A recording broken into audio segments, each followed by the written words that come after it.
Hello, welcome back to Gardener's World. Now, it might be spring by name, but it's certainly not by nature today here at Longmeadow. We've had a smattering of snow, we've got more forecast, and there is an icy wind cutting in from the east. It is distinctly chilly. And I'd planned to show you the spring garden in all its glory, because it's been good so far this year. It's still got snowdrops, crocuses coming through, daffodils, helleborus, these early perennials starting to kick into flower. But today they have been bent by cold and a bit of snow. They're beginning to reassert themselves. And if you find at this time of year you get a batch of bad weather, which we do get, don't worry. The plants will recover with extraordinary speed. They may look as though they've died, but a bit of sunshine and they'll be as good as new within a day. We've been busy over winter. Made some changes, and I'll show you those. We've got more planned, and of course, lots to be getting on with. So it's great to be back. On tonight's programme, we visit a garden in Wolverhampton with a surprise around every corner. A smallish suburban garden doesn't have to be boring. You just feel as if you're in another world. And Adam Frost shows how, with a bit of imagination and some clever design, you can make every space count. I think this is one mistake that so many people make. They start building their garden before they've really measured it.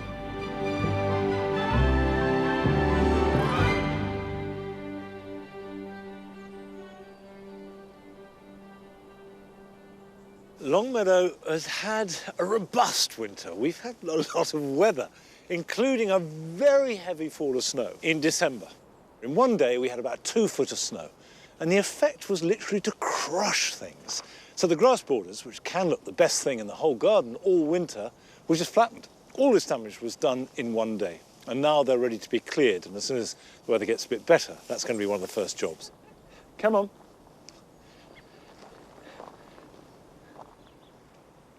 Well, the fickleness of March weather is certainly living up to its name. We've got a blizzard, we've got sunshine, who knows what we'll get next.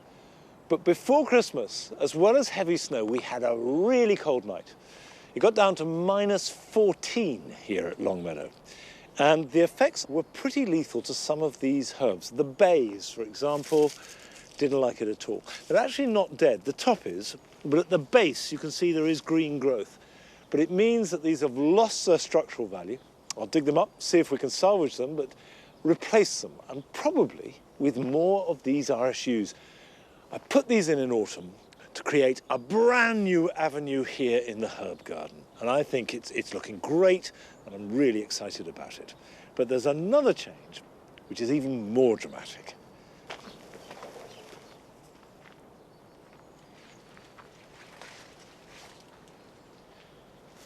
The real big change is here.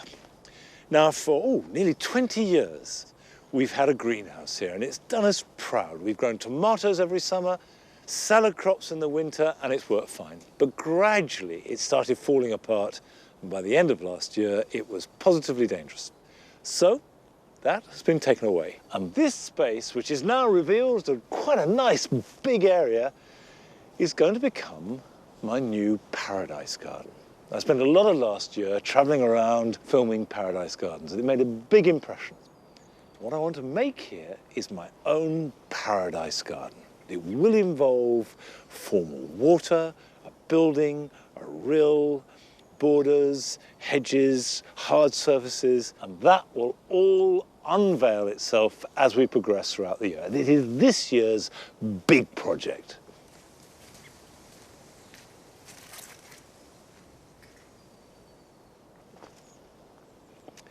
I really love starting a new project.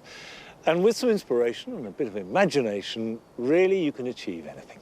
And we certainly discovered that last August when we visited a garden in Wolverhampton. Now, originally this had been an unremarkable suburban back garden. Now it's being transformed.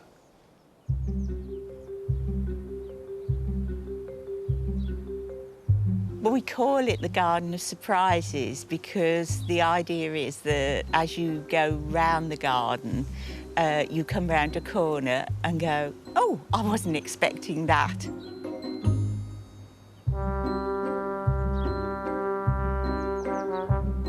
We first moved here in 1990. The garden was just lawn and conifers and nothing else really.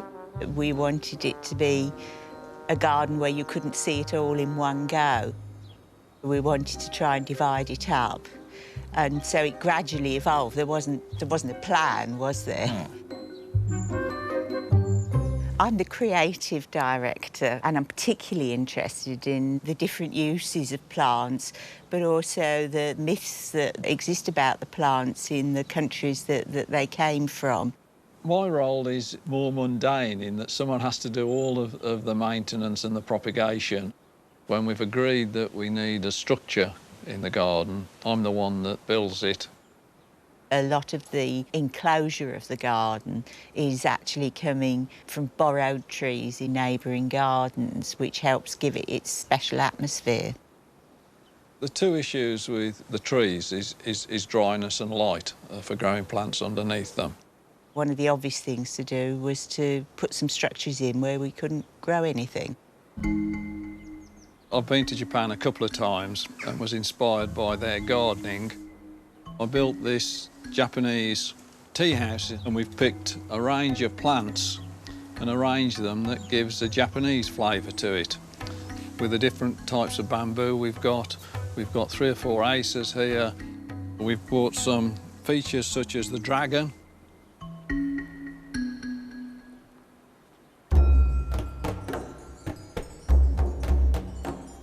This is the Indian ink plant, and it comes from North America. It's also called pokeweed.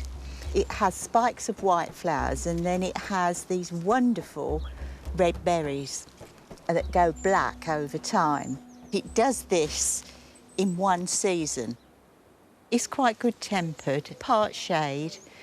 It's not especially bothered about moisture, and it was used by the Native Americans to make war paint and dyes for textiles, but it was also used by the early settlers in America to make ink. And there is a story that the American Declaration of Independence was actually written in ink made from this plant.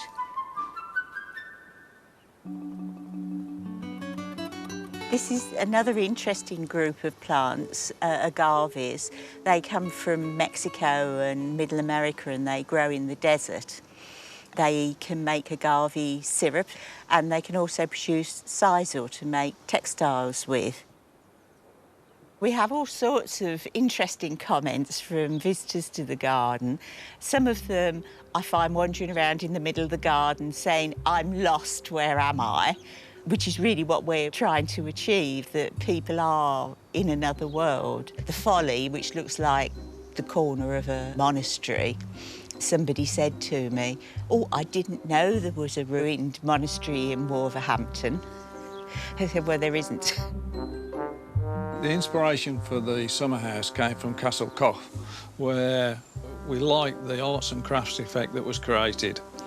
It's been built with reclaimed stone and reclaimed doors and windows from a very old summer house that stood here, and hopefully it gives a very warm feeling when you can sit here on a late afternoon with the sun and have a view of the summer house border and the mock folly at the bottom.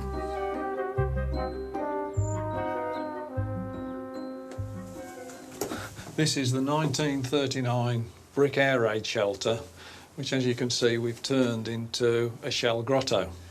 The themes are designed by Anne and represent fire, earth, air and water, and day and night. The time it took to do this was probably 7 years. It was one of those things where you start off with a good idea and then much later you suddenly think, why on earth did we get into this? But you can't get out of it.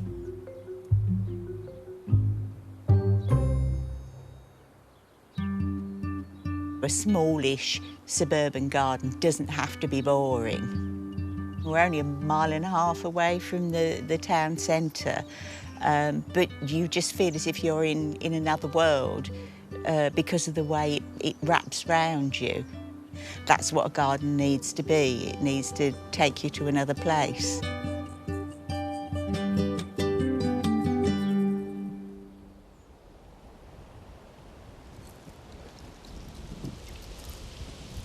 I think that does show that if you've got some imagination and a little bit of drive, you can do anything in your garden. Just go for it. Now, I'm feeding the birds. I love feeding the birds, and I love watching them. So we have them on a table here outside the kitchen window. But it is important when the weather is like this, if you can, to provide them with some food. We use old logs and wood. It's got crevices, and that means that the bigger birds won't be able to hog it all, and tits and finches can get in there and work in all the cracks. A little bit of cover, so if it snows or rains hard, you've got some dry food. And again, put a few sticks and twigs down. They can get under it, they can stand on it. It makes it more interesting. You do need to include some water. Now, that obviously has frozen overnight, so you need to check that. And a shallow dish, not a deep one, so that they can get in, small birds, and can drink. And if you've got it, an old dustbin lid is ideal as a bird bath. We deliberately don't cut back that brambly shrub on the wall because that gives cover to the small birds. So if you've got a shrub, put a feeding station right in amongst it. The pigeons can't get there, the sparrowhawks can't fly in, and also it's trickier for the squirrels. Talking of squirrels, fat and suet is really important. We hang it up in cages so they can't get it. One final note. It's cold, it's a busy time for birds. They're using a lot of energy. So if you start to feed them, continue right through until we reach good weather, which will be the end of this month at least, because they use a lot of calories coming up to find the food. And if there's none there, then it's wasted energy. But I think the return and the pleasure from watching these little birds is as good as a gorgeous flower bed.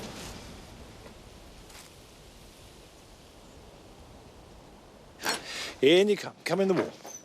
Come on, in you come. Ooh, it's nice to get in out of the cold.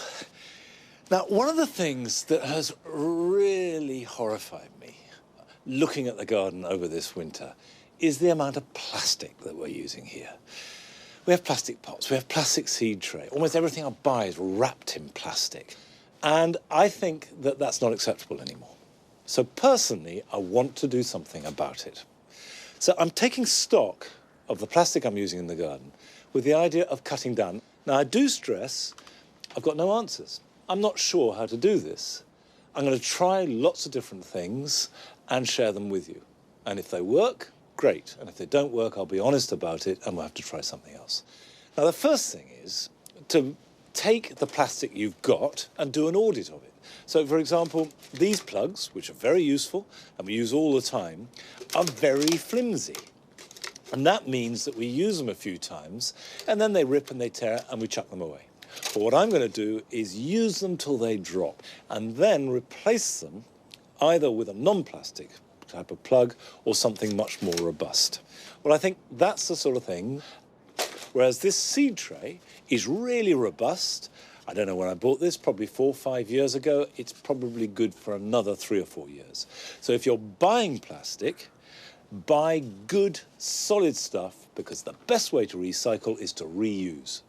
So use it and use it and use it again. That's number one. Number two is to look for alternatives. Now, I've got various pots here. You've got pots that are made out of coir. This is the outside of coconut. You can get pots made out of miscanthus. Miscanthus is a grass. They claim to biodegrade and go on the compost heap. You can get kits to make pots out of newspaper. You can use toilet rolls. There are all kinds of different ways. But today I'm going to start doing the most obvious alternative to plastic, which is to use terracotta. There's no reason why you can't sow in terracotta pots. And if you look after them, you can use them and reuse them. It is important to sow tomatoes and chilies in particular as early as you can. So if you haven't sown any and you want to grow them, this is something that you really want to get on with this weekend. If you're growing them outside, there's not quite so much hurry. I'm going to take my gloves off. That's how daring I'm feeling. Okay, the thing about these pots that I've got, and I've had these for a number of years and recycled them, is they've got a great big hole in the bottom. So I do need to cover that over, otherwise the seed compost falls through it. And seed compost, by the way, tends to be lower in nutrients. So it's a good growing medium, but it's deliberately not too rich because we want these seeds to grow at their own pace. We don't want to force them on, and then we can pot them on later. Now, this is a pepper called long red Marconi. Not many seeds in there, so I'll just put them into my hand. That's plenty. Now, I'm going to see if I've got my glasses, because the truth is I can't see the seeds in my hand. I can feel them, but I can't see them. Now, I really do not want these to be touching, if I can help it. Because if you cram the seedlings too close together, they will from day one grow without the strength that you want. I've just got one more in there, and that's it. Cover those over lightly. Just a little sprinkle of compost, and you could do it with just vermiculite or grit if you've got it. And then I will water that. And with these peppers, they do need heat.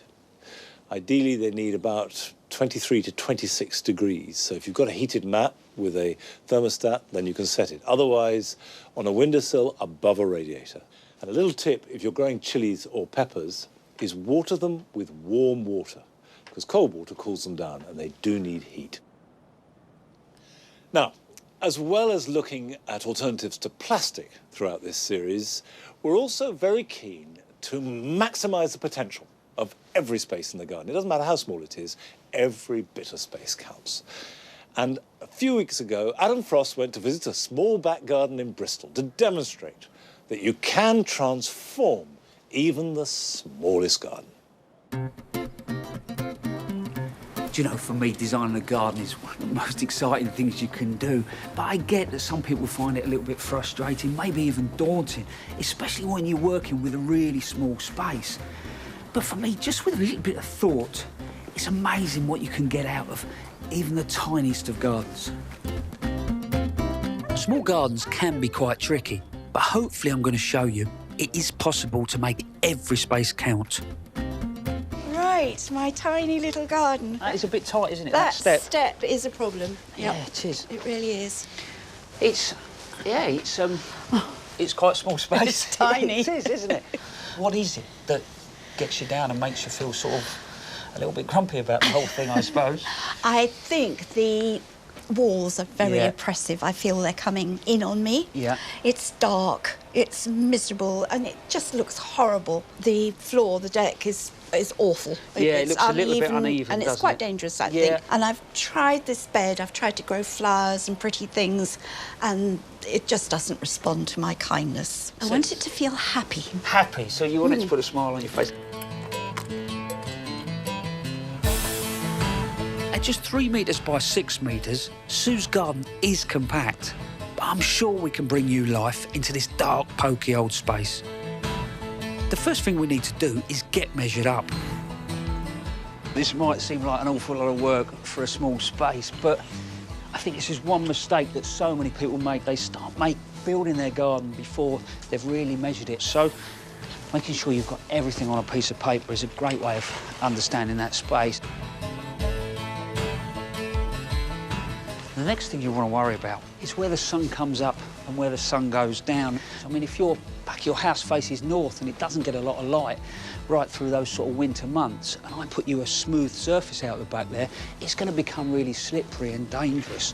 So, you know, that light levels really affect that whole design process.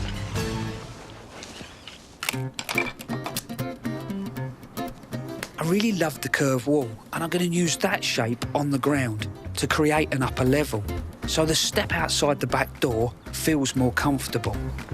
It will also help bring the wall down into the garden. This will then give me a lower, usable level where I can put some seating. I'm taking out half the raised bed to give more functional space.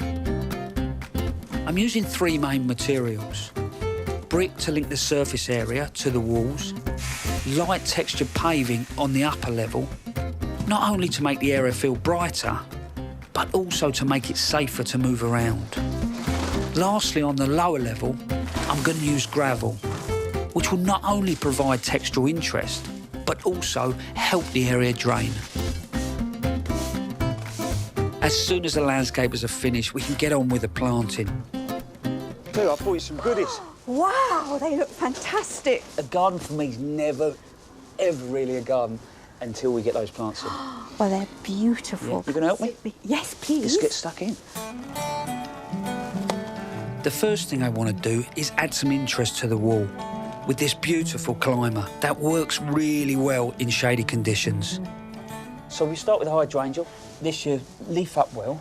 Lovely white flower. It'll self-cling to the wall. Oh, that's brilliant. But also I think it'll wrap around your water feature, you know. So Lovely. even in the winter, this will look good. Yes. Against that wall. And I think when I'm putting the gardens together, all I'm trying to do is just slowly build them up in layers. So I've got your whole array. They look beautiful. Yeah. We've worked a lot of compost and organic matter into soil, so it's good, moist, but shady, semi-shady conditions. The ferns are going to be brilliant. Good. And that gives you that lovely sort of texture. Wonderful colour too, isn't it? It's beautiful, isn't it? And here we go, look. I know you like your pink. I do. All right. You look at your hellebore there, bring this sort of euphorbia across, look. You look, that pink tinge. Isn't that brilliant? It matches perfectly. So it's those little bits of detail, so as that sits in, and they'll just have a little bit of relationship, which just that little tonage picks up really nicely. Look gorgeous. So everything you've got in here will grow in that sort of shady or semi-shady conditions. Right. Come up every year. So they don't need replanting? No, that's it. Wonderful. So all I do want you to do is every year maybe put a little bit of compost back on top, some sort of food just to keep things going. And this plant here doesn't look much at the moment, but this Astrantia, beautiful white flowers, look like paper. Wonderful. You know, so stunning. Looking forward to seeing that one. Yeah, that's lovely. And it'll keep flowering and flowering. So really, all we have to do now, just get them in. When you're choosing plants for a small space, don't just think flower. Think about leaf shape, habit, and texture. You can even go big and bold if you want to. But don't use plants that are too heavy, as they'll block out light. Go for light and airy plants. If your space is dark, choosing flowers and foliage that are light in colour will really help lift your garden. Just make sure whatever you decide to grow will be happy in the conditions you have. Once all the plants are in, it's just the finishing touches. Last one on there. That's amazing. There you go. Thank you. It looks beautiful. It's my happy garden. It is, and I love it. Today you smiled so much. But take yourself back. You were scared to come out because you were worried about slipping over. It was dark, it was dingy. But I think it proves, doesn't it, that even if you've got the tiniest of space, just with a little bit of thought, you can create a really lovely little garden. Absolutely amazing. You've done a wonderful job. Thank you. I hope you enjoy it. I will. Good.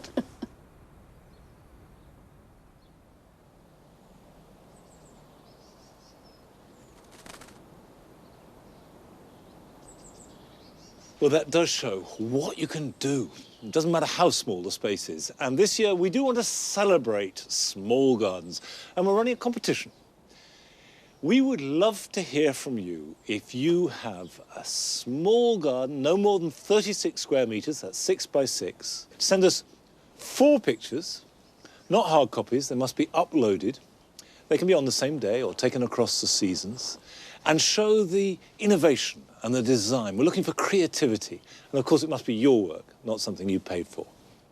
Then we will choose what we think are the 5 best gardens, come and film them, show them on the programme so you can all have a vote. And then we will announce the winner of the competition at Gardeners World Live. And all those details are available on our website. And what we're really after is to prove that no matter how small, every space counts.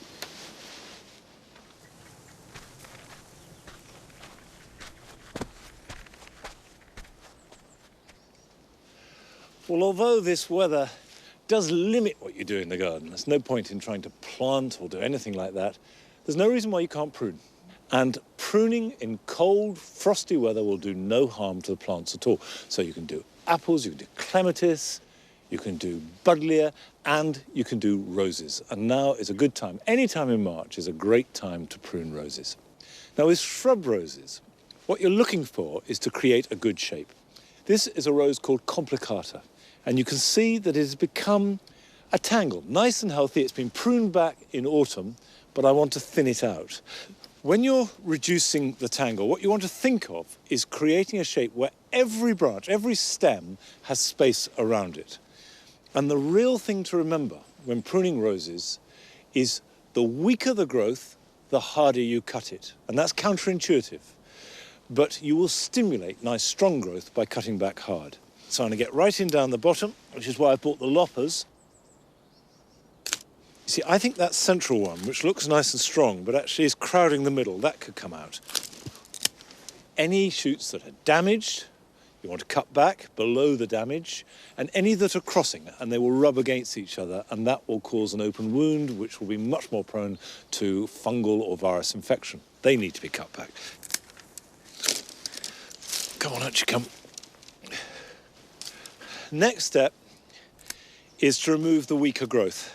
And in fact, I'm going to take that off right back there.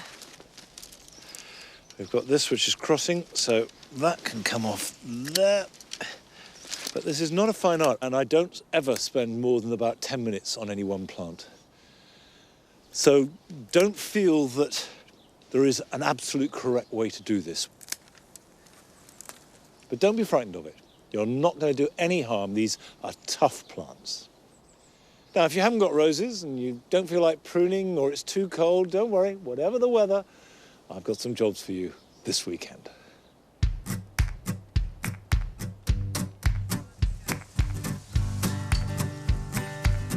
If you grow rhubarb, it's a good idea to force some, and the time to do this is now, before you've seen anything other than the first sign of a bud. The important thing is to exclude all light, and it really doesn't matter what you use to do this. Leave the cover on for about 4 weeks, and then you'll have extra succulent sweet shoots. Now that we're in March, it's time to prune late-flowering clematis like this Viticella, because they produce all their flowers on new growth. This means you can cut them right back to the ground, but if you grow them in a border like I do, I found that it's a good idea to leave a foot or two of growth so that the new shoots begin their life without the competition of surrounding growth. More houseplants are killed by overwatering than anything else. Now, a good way to avoid this is to put a saucer underneath each pot and never water more than once a week. And when that saucer fills up, immediately discard the residue. However, it is a good idea to mist houseplants at least once a day. And a good tip is to use rainwater rather than tap water.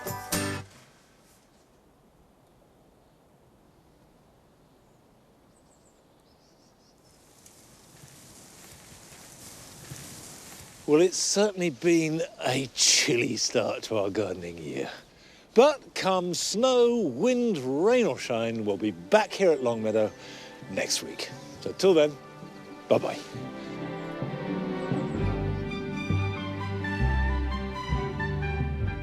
Next, a profile of Putin and his remarkable rise to power.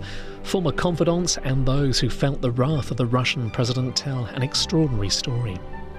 Top Gear's back on BBC Two this Sunday night, a taster on the way, and watch the series so far on BBC iPlayer.